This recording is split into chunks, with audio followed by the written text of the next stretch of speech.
Hey everybody, before we start the show, I want to remind you that before you do anything, you should go to dopamine.life and sign up for our free Myers-Briggs audio tour. Once you sign up for that, you will start getting some emails that have podcast-style explanations of what Myers-Briggs is and sharing how it has been a game changer for me. So go to dopamine.life and sign up for our free Myers-Briggs audio tour.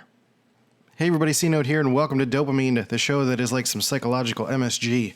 Just makes you hungry for more. I don't know, is that what you do when you're hungry? I'm hungry. I guess that's what we do. We kind of do that in our heads. Today I want to talk about guilt. Guilt is a really big topic, and it's something that is all-encompassing with so much stuff that I'm thinking about lately. Thinking about cults, religious trauma syndrome, thinking about love and belonging, connection. There are just so many things that guilt is a part of it. There are so many expressions of feeling guilty about saying what we want and expressing what we want and taking our own freedom for ourselves. So I want to talk about that today on Dopamine. Let's hit the button and let's do the thing. Let's go. Drums, please.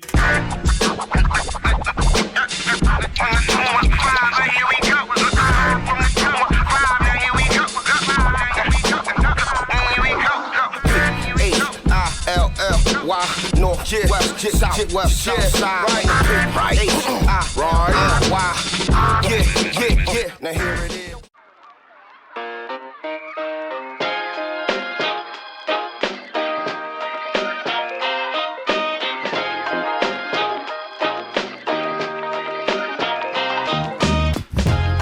Hello, friend. Welcome back to Dopamine. Hope you're doing okay. I ask that all the time. I hope you genuinely are. We're all good friends here. Welcome back to another episode. Really excited that you're here. We're approaching sort of the beginning of the end of the year here, and there's a lot to think about. I've been kind of thinking about a lot of transitions that I've been going through, that Molly has gone through, that so many people in life have gone through in the last few years. And I think in large part, that's because we have a bit of a democratization of the internet and media and opportunities for more people to tell more stories. And the more stories that we get to hear, the less we feel alone, and the more opportunity that grows for people to be able to be themselves or to escape something that they did not feel. Maybe they had like a little inkling that something was not right about it, and now you have the opportunity to move on and transition. Sometimes for people that's some sort of an emotionally abusive relationship. Sometimes that's a physically abusive relationship. For some people that is a bigger picture, moving on from a religion maybe, or moving on from parents or some sort of other personal relationship that creates this bigger opportunity for transition. And I think two things emerge from thinking about transition. And I kind of jumped in here, I guess, but two things kind of emerge from transition. People tend to transition because of a great love or a great loss. And they tend to transition when there is something that is sort of forcing them to face a sense of mortality. Either of those kind of force you to face a sense of mortality, right? A great love, this is a person that you never want to leave, or a family member or something, or a new child that you're just like, I don't want this thing to not exist, or I don't want to not exist, to not care for this thing or this person. And, great loss, makes you aware that this person was not going to last forever. Maybe you thought that was the case, and now you're like, oh no, this is a reality that's been sprung at me, that's been thrown at me. And we have to face that. All of this leads to thinking about how these transitions create a lot of challenge for us, because these transitions involve us having to step into the spotlight for ourselves. We have to step on our own stage, and we have to step out of the crowd, and we have to find a way to navigate the world in a way that we need to navigate. And there's no coincidence that this tends to happen for a lot of people in their 20s or 30s. It can happen later in life, earlier in life, but this tends to happen around 20s or 30s when we are no longer in these sort of institutions that we've grown up in, whether that's the family or whether that's a workplace or school or college or church or whatever, something that we're just kind of like, being funneled through in a sense.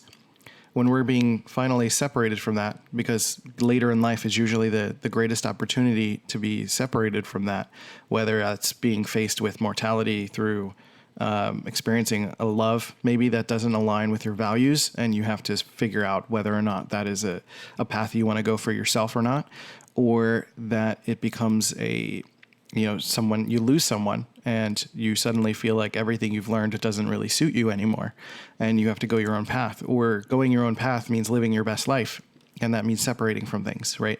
So all of that transition is a challenge because largely we feel a massive sense of guilt for making our own choices. And I say we because there are plenty of us that do that. It's not just the FJs in the Myers-Briggs system. There are a lot of people that feel a ton of guilt for the decisions that we make for ourselves, especially, again, since a lot of these situations growing up, we don't always feel or have been taught that our decisions are good for us or that we are capable of making good decisions. And even as, especially you think about it as a teenager, you're always wanting to make decisions for yourselves. Or I remember when I was like 17 or 18, I wanted to move out of the house as soon as I could. And I told my parents I wanted to move in with a friend of mine, and my parents were very adamantly against it. They felt like my friend was irresponsible, that they were going to screw me over, and that I couldn't handle it or I wasn't ready. And I was like just incredibly mad and frustrated about that. And, they didn't trust me yet. And the fact that people that you look up to or you care about don't trust you, then how can you trust yourself, right? It takes a long time to learn how to trust yourself. And that's why, like, I don't know, I feel like, just talking to Molly about it the other day, that I feel like anyone under 28 is still a kid. We're all just big kids, but I think there's just like, I don't know why there's this legal cutoff of 18 for when you're considered a child, but psychologically, there's just still so much growth that needs to happen. You need to go through, college is meant to be that transition into adulthood, right?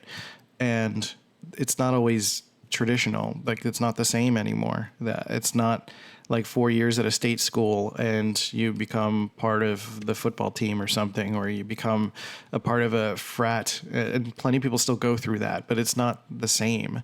And it's not this ideal transition. People are kind of thrust into all sorts of different situations and frameworks and the ways that they have to navigate the world and make mistakes and have experiences. So all of this is like too much preamble. We're basically talking about, feeling guilty about making our own decisions for ourselves. And that's because we've never been given permission to do that. And there are plenty of people who have. There are plenty of people who have grew up with seemingly healthy upbringings, and their parents have trusted them with their decision making. But there are plenty of situations where freedom is not encouraged by parents, and freedom is not encouraged by schools or by religious groups or anything like that. And so when we feel a pull towards freedom and we don't know how to navigate that, we're going to feel guilty about the choices we make, because we feel like everything that we do has a ripple effect against other people who want to stay in the same place.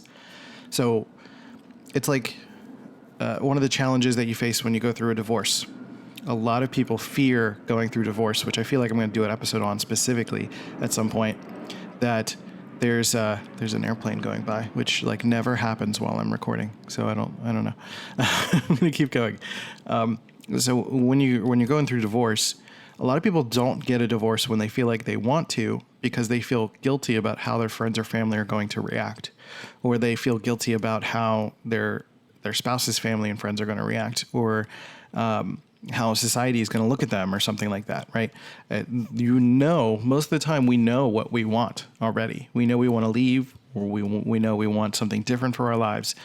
And this feeling of guilt tends to hold us back from making that choice, because there's a major assumption that our choice is going to have a major effect on people.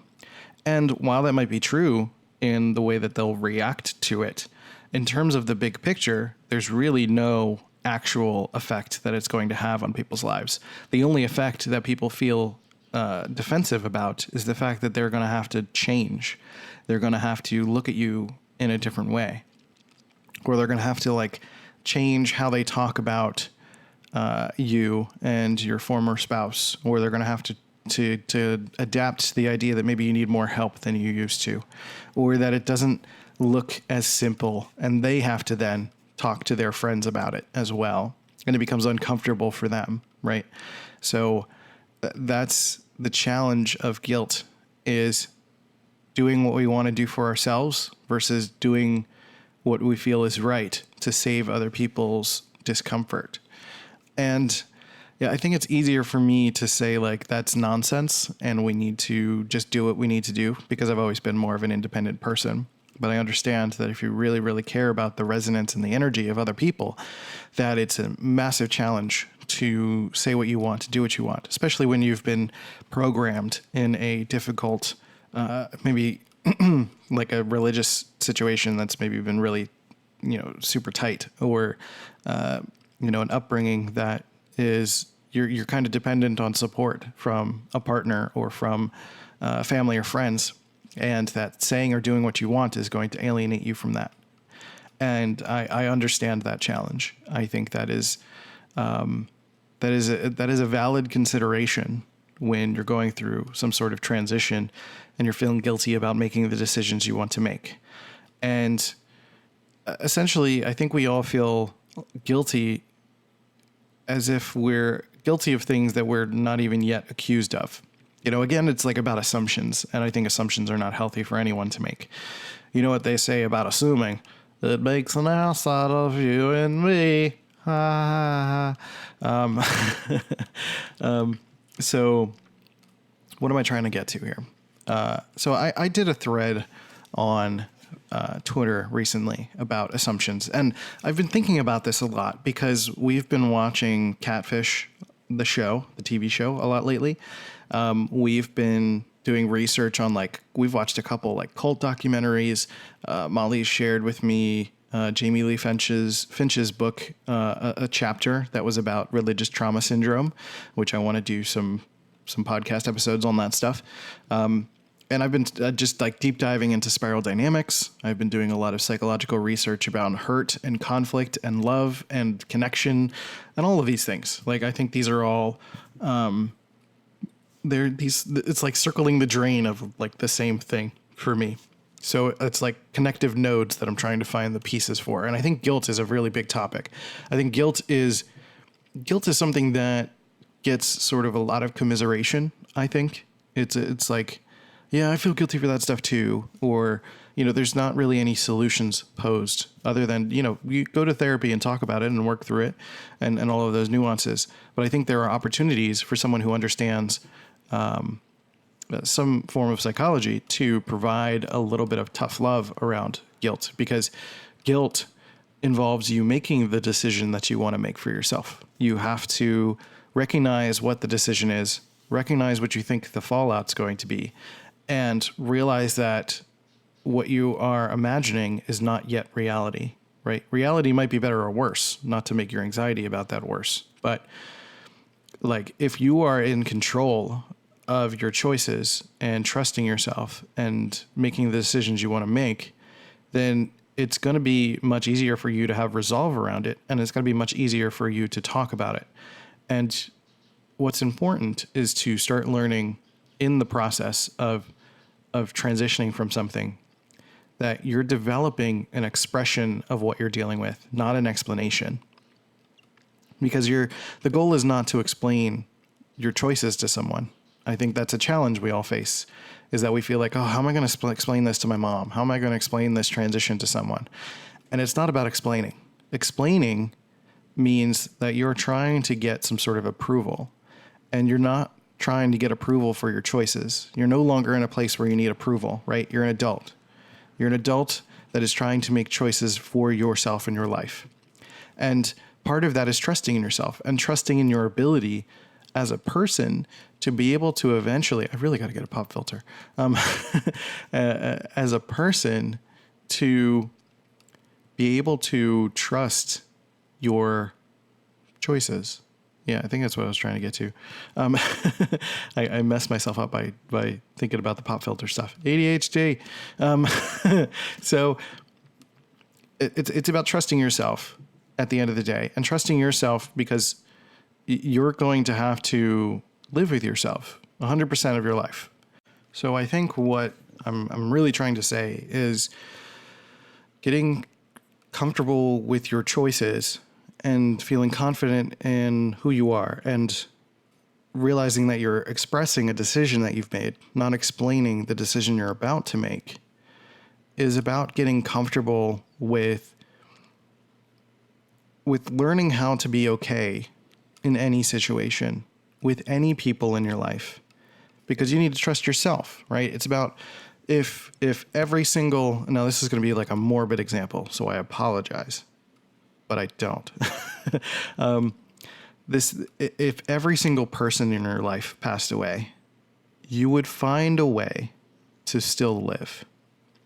And it's maybe that's a bit of a stoic practice to think about that if something as tragic like that were to happen, would you be capable of still finding a way to live, to exist? I don't mean psychologically. I mean psychologically is one of the elements, but it's which is going to be incredibly hard to deal with something like that. But also just the self-resilience to go do something completely different than what you're used to. And I think resolving yourself of guilt is part of practicing that. Practicing the notion that guilt is partially about dependence.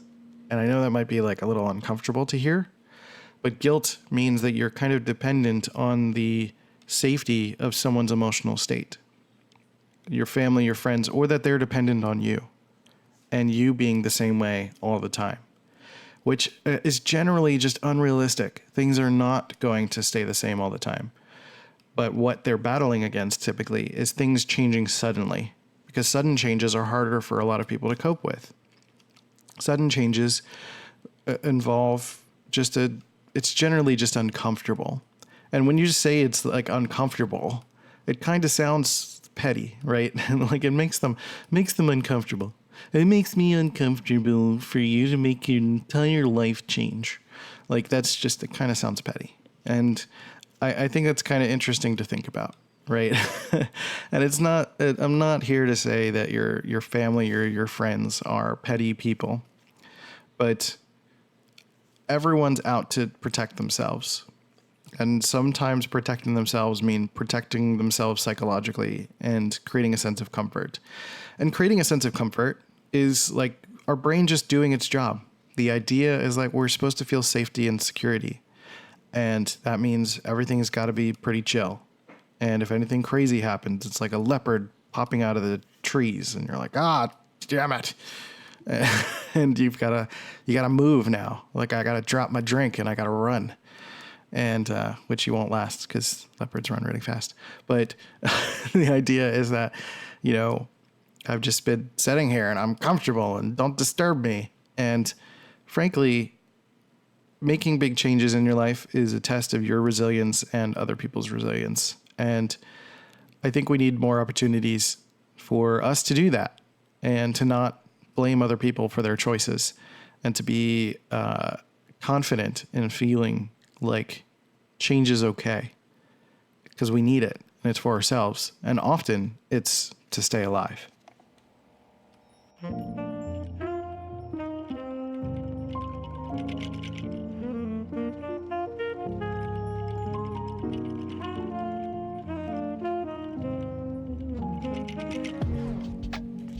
Okay, welcome back to the show. I'm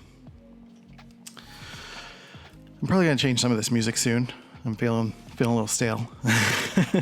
I think, and one of these days I'll probably start writing a little bit more of a script for some of these shows. I think I'm just kind of like flying by the seat of my pants, and I don't know. I'm hoping that it's okay. I hope it's like some things are clicking and resonating. Please give me feedback. I need feedback. Please give me feedback at Let's Go C Note on all the social channels. I do get some nice messages from people saying that they like the show, so thank you for that. I want to share a little bit of my sort of tweet storm here around guilt, because I think this is the impetus, and I kind of jumped around and juggled around the first half of this show trying to explain sort of the basis of what I'm thinking about in regards to guilt. And guilt is just a challenge that it's one of those everyday neuroses that I think we gloss over quite a bit. And I no longer want to. I don't think it's healthy for people to continue to express that they feel guilty for a simple decision that they made.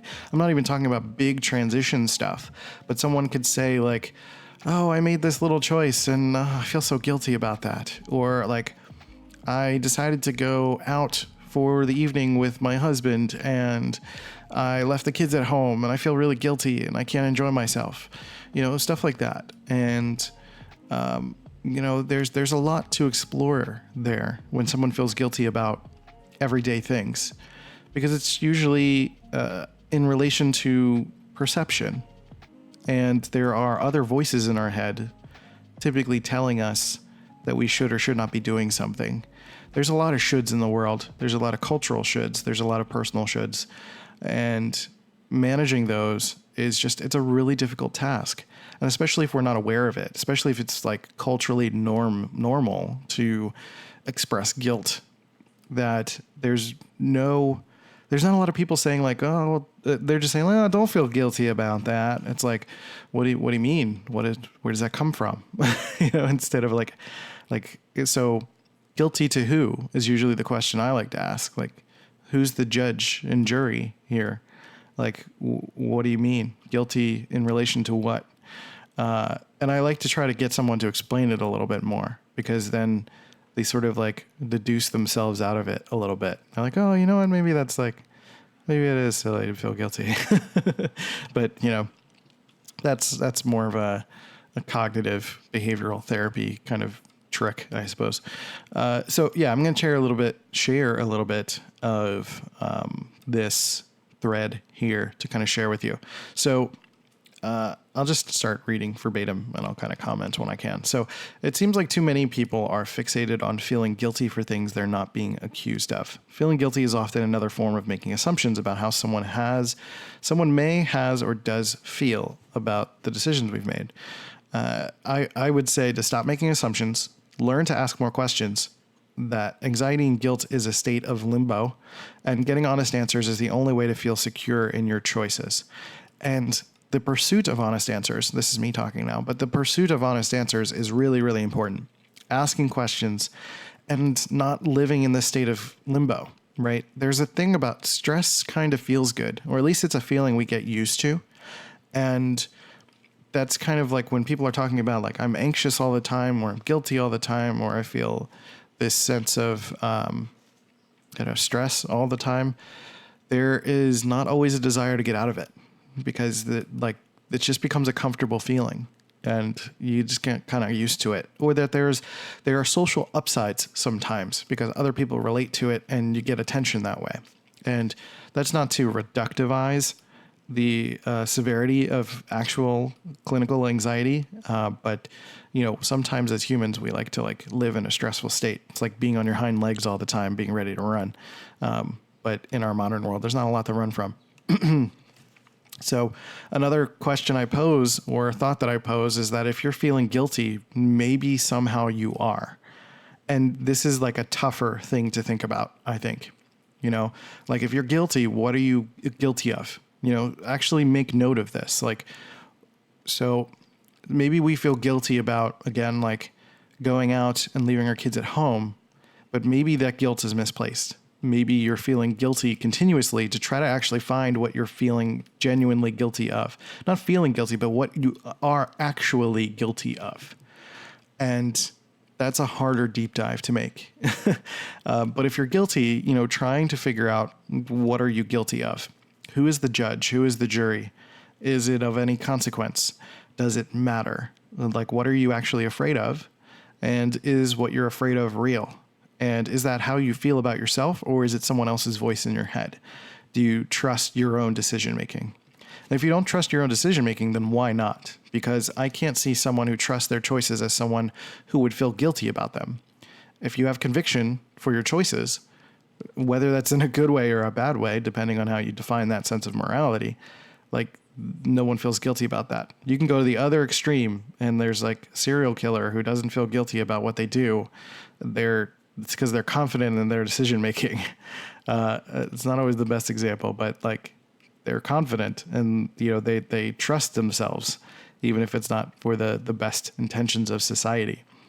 I understand that feeling guilty can be, and often is, a conditioned or trauma response. And if so, talk to your therapist about it and take the steps to regain control of your life and to trust yourself. And part of that is control. There's this freedom there's this concept of freedom by Eric Fromm, where I'll probably end up doing an episode about that too, where he talks about that a lot of people tend to avoid a sense of freedom, that it's easier to sort of culturally blend in and to not take responsibility for your life or not take control of your life and to let things happen to you. Because when things just happen to you, then you can blame other people and you don't have to do anything, right? It's all about comfort. And, that I feel that if you're feeling continuous guilt, then that's something you need to talk about. If your desire is to actually take some sense of control of yourself, if the goal is to not feel guilty, instead of just getting used to saying guilty, that you're guilty, then you have to take the steps to improve. Like, that's just, that comes with any kind of challenge. So social pressure can be a parasite without self-love. So I want you to think about that with guilt as well. Is it coming from you? Is it coming from other people? Most of the time, guilt is coming from other people, or how you feel your decisions are going to affect other people, or how you feel your decisions are going to affect your sense of comfort. And, what you feel is what you feel. What you decide is what you decide. And those are choices you have to live with. We have to make and go forth with our decisions. And it's just the only way is through. And through means to rest into the idea that this is what it is, to accept the reality of what it is. We were watching an episode of Catfish, which we've been watching a lot lately, where this kid was talking to someone and he had this image of a person in his mind. And it turns out the girl was not who he thought she was. And apparently the girl was trying to tell him a couple of times that this was a fake account. And he just went through this psychosis of not believing her. And multiple times she expressed that she was just faking it and trying to get his attention, and that he just didn't believe it and kept pretending as if the person was still who he thought they were. And he just kept going down this rabbit hole and feeling like this is what he wanted, and denying himself the reality of the situation, so that when they finally showed up and they found out about it, they were like, dude, what the hell? Why don't you just say what it was? And, there's this desire that we have, that a lot of people can have, to stay at a sense of comfort or idealism and not accept reality for what it is. And that is a challenge to go through, to look at reality and say, this is what this is what I have to work with. And if we don't accept that reality, then we're just going to end up staying in limbo, and that's going to perpetuate anxiety and all sorts of mental challenges. So accepting reality for what it is pretty important, I would say. The feeling of guilt is rampant and just not being addressed. And frankly, it's annoying how much it's glossed over. It's important to pull yourself out of autopilot by charting what you say, or having a friend hold you accountable for the use of the word guilty. So I did this when I was younger. I used to say sorry all the time when I was a kid. And I've talked about this on episodes before. I used to say sorry for everything. If I would make a joke and it was a little bit off kilter, I would just say sorry. And it was just this like making myself small. And I remember my ex-girlfriend at the time was like, what are you doing? Why do you keep apologizing? Stop it. And having someone hold you accountable to pull you out of all autopilot, because you just used to saying it, Like you just get used to that. It becomes a response, right? And trauma responses come from repeated exposure to the need to do something. And if we are allowing ourselves to continue to do it, we're just going to continue to do it. So whether that's making that external by writing it down, or making a mark, or doing something every time you say it, or having a friend hold you accountable every time you use the word unnecessarily, that can start to help you break out of the habit of saying you're guilty and then identifying how you actually feel. Because there was a episode I did about 2 episodes ago called Intellectualizing Emotions. And I think sometimes expressing guilt is an intellectualizing of an emotion. It's a way of expressing that you're expressing something that you feel, but maybe there's actually the feeling is shame. Maybe the feeling is discomfort. Maybe there's something going on there that isn't exactly guilt, but guilt is just one of those societal words that we use, right? So searching and trying to find other words than guilt to express what it is that you're feeling may help you figure out exactly what it is that you're experiencing. And, it's important to realize that there's no shame in being self-focused, that you're the only person you'll spend 100% of your life with. Self-focused is very different from self-absorbed. And most of the time when people are talking about us being selfish, or they label us as selfish, they're actually talking about thinking you're self-absorbed. And we conflate the two and assume that making a choice for ourselves is a self-absorbed choice, because other people assume that our self-focused choice is a self-absorbed choice. So I don't like the word selfish because it's kind of vague. And so when someone refers to you as selfish, ask them, do you think I'm being self-focused, or do you think I'm being self-absorbed? And don't accept both as an answer. Or, you're expressing, or if you have to express yourself, you're like, I'm putting the focus on myself right now because this is going to be the best for myself, or this is what I need to keep living, or this is what I need to, sometimes that is the best choice for your kids to separate in a marriage or a situation like that, where you have to focus on yourself for a little while. It's like putting the gas mask on yourself first so you can put it on other people. That is, that's been run to the ground, that example, but it's still really important, and often the word selfish is a control mechanism. When someone doesn't see your behavior as something that suits their needs in a neat and clean fashion, they need to do hard work. And when they need to do hard work for themselves, whether that's like for their own personal traumas or their personal challenges, or as a result of the transition or change, you being selfish ruins their shortcut to the faux feeling they want to achieve, or the general feeling that they want to achieve. So far you've created this sort of shortcut for them by staying still or staying in place. And for you moving, that means they have to find either a replacement of that, or they have to find some sort of feeling within themselves to replace the place that you had, where that version of you held. And that's a challenge that hurts. That hurts psychologically, And so that's part of feeling guilty. I know that people understand that that's going to do that for someone, but it's also understanding that allowing that opportunity for someone is an opportunity for your partner, your friend, your parent, your whoever, to actually grow from that, to have the opportunity to become a better person as a result of your transition as well. So you're not actually hurting someone by making a transition. You're often helping someone to have to think about things that they're normally not thinking about. Molly and I went through some challenges recently in relation to some growth points that she was working through, and it brushed up against some aspects of me in regards to relationships and my perspective on relationships that challenged the way that I thought about things. And it's not something I ever thought that I had to challenge. And my instinct was just like, can we just make this go away? Like, what are you talking about? Like, why does this have to be a thing? What's going on here, etc. And my instinct was just make it go away, make it stop. I don't want to deal with this. Like, this is not my problem, that sort of feeling. And instead, I had to use it as an opportunity for growth because, my partner's evolving and I have to evolve with her. And there are opportunities when I have to evolve and she has to evolve with me. Like, this is just how life works. And if you want to remain in a healthy, happy relationship, you have to do that. And, basically in a situation like that, your family member or your friend or your partner needs to grow with you. And that's what hurts, is like, it's an unexpected opportunity to grow. And sometimes it just feels like an interruption, and sometimes it feels like you're not ready for it. And I understand that. And I understand the guilt around feeling like you're forcing someone to do that. However, it's all in service of making everyone's life better.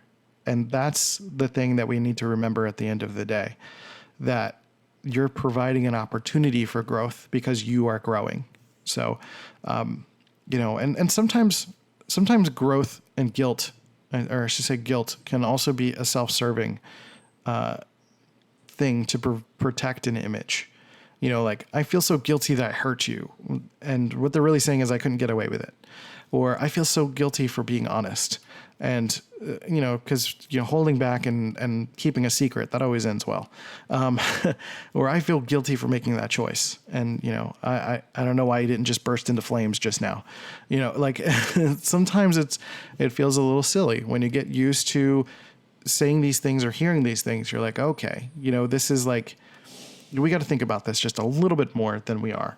And consider how sometimes expressing guilt means that I don't want someone to feel bad about who I am, or I don't want someone to think differently about me, or I need to preserve my mental image of them, or they preserve their mental image of me, rather, and that's something to work through also, and seemingly let go.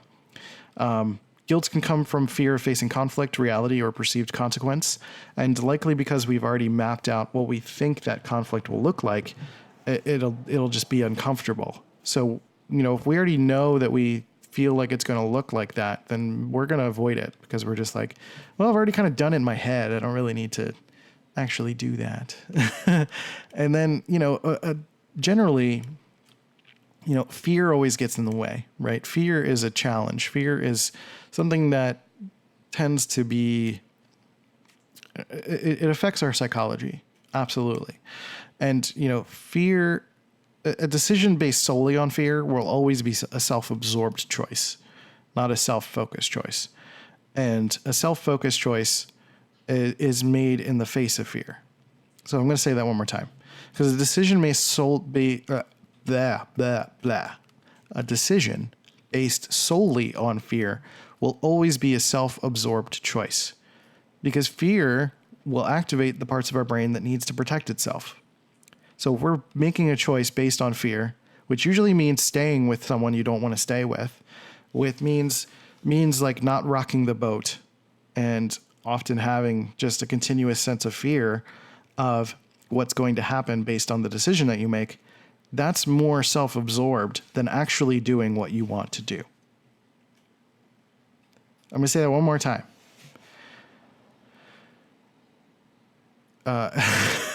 Forgot how I said it. Go back and hit play and watch it and listen to it again. A self-absorbed choice is a choice based on fear. And making a choice based on fear, staying with someone, or not wanting to rock the boat, is a selfish choice in terms of self-absorbed choices. Yeah. So if you're making that choice, it's always a self-absorbed choice to not do what you want to do instead of doing what you want to do, right? It's an important reframe. As much as you think you're protecting other people, you're most likely saving face or acting out of fear and protecting yourself, and how that's going to affect you in the long run. Because even if it does, it is about, quote unquote, thinking about other people. It's about how other people are going to bounce back off and onto you, and how you're going to have to deal with that. It's not like you're going to be hitting them with something and then completely running away and never dealing with it again. What your fear is of how it's going to bounce back at you. And I think that's important. So the self-absorbed choice is not doing anything and not saying what you want. The self-focused choice is made in the face of fear, meaning you're afraid of what's going to happen, but you do it anyway. Because it's impossible to serve fear and another person's needs at the same time. And facing fear levels you up to coach or challenge others when they need you. And that's why expression is important. Expression is important versus explanation, because when someone comes back to you with the bounce back of like the energy you put towards them saying, hey, this is what's going to happen. And then they give you all of their vitriol or their nonsense or support, maybe. It's an opportunity for you to coach them through their feelings as well of what they're going through a little bit by expressing what it is that you're experiencing. Because if you have a sense of elegance about how you're handling it, then you're really just guiding by example and saying like, hey, this is good for me. This is what I want. And, you know, eventually you'll see that. Maybe you won't see that now because it hurts. And I understand that, you know, having some empathy and compassion, but your job is not to explain yourself and to say that, you know, you've thought of everything or you've made the right decision, or it's a phase, or whatever things that people say that they always say. You know, if you have resolve for the choice that you're going to make, then it's an expression, not an explanation. And lastly, you know, all that said, I understand that none of this is easy. It's complicated, and I make it sound like it's like a just do this kind of thing. And it's not an easy thing to think about. I just want to bring that idea to the forefront. That's all. I'm not here to mother you. I'm not your mom. I'm not going to tell you what to do. I'm not going to keep track of whether or not you feel guilty. You know, but I'm just generally not hearing a lot of tough love or tough questions around this topic. And I just want to challenge you to get out of autopilot. That's all. I think the rest is on you. So at the end of the day, understanding that holding back what you want is far more selfish in a self-absorbed way than being self-focused and making the decisions that you want to make for yourself. At the end of the day, that's what it comes down to. There's a lot along the way. You know, we all have different starting points and different end points. And you've got to think about, you know, how to get to that point for you. You know, what is keeping you from feeling like you can make the choices that you want to make for yourself? Why don't you trust yourself? You know, and it's about you. It's not about just pointing out, well, this institution made me do this, or this thing led me to this, or my upbringing, or whatever. And it's good to identify those things. But at the end of the day, it's on you. You're going to have to eventually be the person that becomes comfortable making choices for yourself. And that's the hard part. Taking personal responsibility and having our own freedoms is really, really hard. Because if something goes right, it's on us, which is great. If something goes wrong, it's on us. And that also kind of sucks. So it's about dealing with that. So that's it. That's everything I got to cover. It's kind of a longer episode, but I think this is an important topic. I certainly would love your thoughts on this, honestly. I know that this is likely to trigger some thoughts or to get complicated or feel uncomfortable. And I both apologize and don't apologize, because that's not my job. My job is not to make you feel comfortable. I'm sorry. You should, if this is your first episode, I apologize, but this is not what the podcast is. You know, I'm here to challenge you, and that's what I do as a coach. So I coach people who are dealing with these transition challenges, and I'm a bit more of a tough love coach. I'm not really the cheerleading type. Like I will certainly support you and provide guidance and all of that stuff. But I'm more of the type that's going to listen to you, hear what's going on, and then I'm probably going to call you out on something, but support you at the same time. You know, because there are things that we do that we don't catch. You know, we have a lot going on in our unconscious mind that it's really only possible for someone who is trained and looking for it can acknowledge and see. So I use a lot of Myers-Briggs stuff to help with coaching. Some of the Enneagram, I don't always have to like teach you how to look at that stuff or anything like that, but I reference it. It's part of my tool set.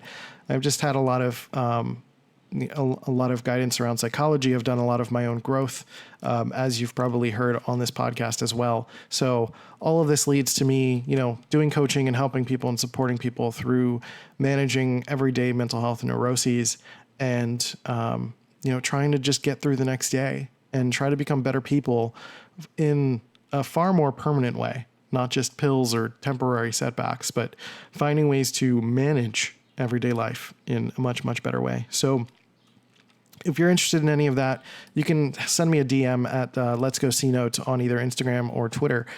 with all of that said, we have our free Myers-Briggs audio tour. If like you're on your own journey to try to figure things out for yourself, you can certainly go do that at dopamine.life. Sign up for that. And it's like a series of emails that explains like the dichotomies, thinking and feeling, and all of that stuff in like podcast style segments. So go ahead and feel free to do that for yourself. That's really totally fine. And then whenever you're ready to do coaching with me, which I use during doing like Voxer, it's like for weeks at a time. It's not like a single session kind of thing. This is like continuous coaching for a few weeks at a time. Let me know, hit me up. That'd be really great. I'd be excited to talk to you and work with you. So with that being said, my sort of Jerry Springer's final thoughts here as I wrap up is that, guilt is an important aspect of our lives that we need to work through, because guilt leads to not feeling comfortable with ourselves and feeling comfortable with our decisions. And I think every single human being needs to be confident with our decisions, because the signs of a healthy person is having input, processing, and output. And the guilt part does not allow for proper processing, and it doesn't allow for proper output and proper change in our lives. So making change is just part of the human experience, and growing and asking other people to grow with us is part of the human experience. And it's also a test of our social strength and the strength of our social circles. And sometimes we have to test that. That's just what happens. That's just part of it. So I know it's hard. I know it's a challenge, but I believe in you, and I honestly think that you can do it. So if you want to send me a voice message with any questions that you have, I would love to continue to follow up on this question, on this sort of topic, and do more on this. So let me know. There'll probably be more things coming in regards to this and religious trauma syndrome and cults and love. And there's just a lot of stuff I'm working through. I'm really happy with all the topics that we've been talking about lately. So that's it. Let's go C-Note. Hit me up. Take care of yourselves and each other. And I'll catch you next time on Dopamine. See ya. Hey, you beautiful human. Thanks for listening to Dopamine and providing your support for this show. I really, really appreciate it. If you really love this show, leave a review on iTunes and Stitcher to show some love for the podcast. You can also check out cnote.media to check out my work and my courses. But with that, we'll catch you next time. See you guys later.